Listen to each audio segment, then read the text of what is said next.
आज देश भर में सब जगह बाबा साहब भीमराव अंबेडकर जी की प्रतिमाओं पर सफाई की जाएगी।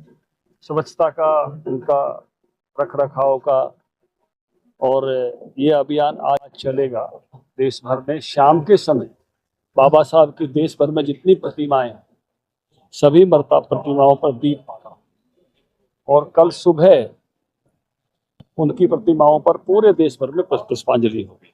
अब शायद मेरे इस वाक्य में कोई अतिशयोक्ति नहीं है कि देश में सर्वाधिक प्रतिमाएं जिस महापुरुष की अभी हैं, उनमें बाबा साहब भीमराव अम्बेडकर जी।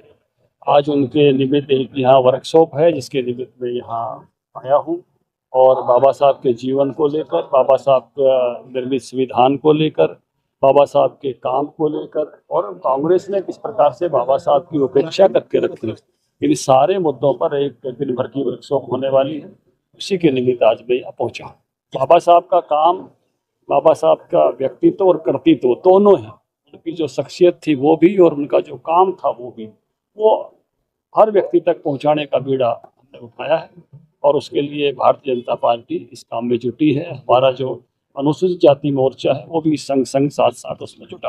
सर, जिस तरीके 26 जनवरी को यहाँ पर घटना हुई थी, उसके बाद किस तरीके की सुरक्षा की मांग करते हैं? और कुछ लोग जो सामाजिक समरसता के विरोधी होते हैं, आपसी भाईचारे के विरोधी होते हैं, जिनको इस प्रकार की चीजें जो है घटित करने में, इसको मैं कहूँगा कि उनके खुराफाती मन जो इसमें जाते हैं, ऐसे लोग समाज के लिए जो है मैं कहूँगा कि एक तरह की बीमारी है। और उनको एक स्वच्छ, जो अच्छा समाज है, सबल समाज है, मजबूत समाज है, ऐसे लोगों को दरकिनार करके रखना, और ऐसे लोगों को, जो घटना करने वालों को, उनको उचित कार्रवाई करके उचित दंड देना, यही उपाय है। ऐसे तत्व जो है हमेशा विघटनकारी तत्व होते हैं, उनको विघटन की ही घटनाएं जो है वो अंजाम देने की उनकी वृत्ति होती है, और उनका इलाज भी वही होता है। मैंने कहा उनको उस प्रकार का जो है, जैसी घटना वो करते हैं उसकी सजा उनको मिलनी चाहिए।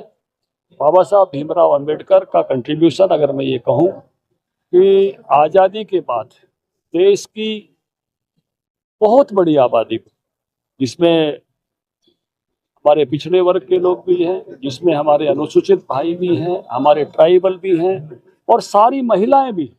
बाबा साहब समस्त महिलाओं के अधिकार के लिए लड़े। तो जितना बड़े वर्ग को उन्होंने राहत पहुंचा, इतने बड़े वर्ग को अधिकार दिलाने का काम किया है, ऐसा दूसरा महापुरुष कोई नहीं है। इसलिए उनका जो कंट्रीब्यूशन है बहुत बड़ा कंट्रीब्यूशन है, जिसको दीनदयाल उपाध्याय ने कहा अंतिम व्यक्ति का जीवन बदलना है, वो बाबा साहब अम्बेडकर ने संविधान के माध्यम से करके दिखाया।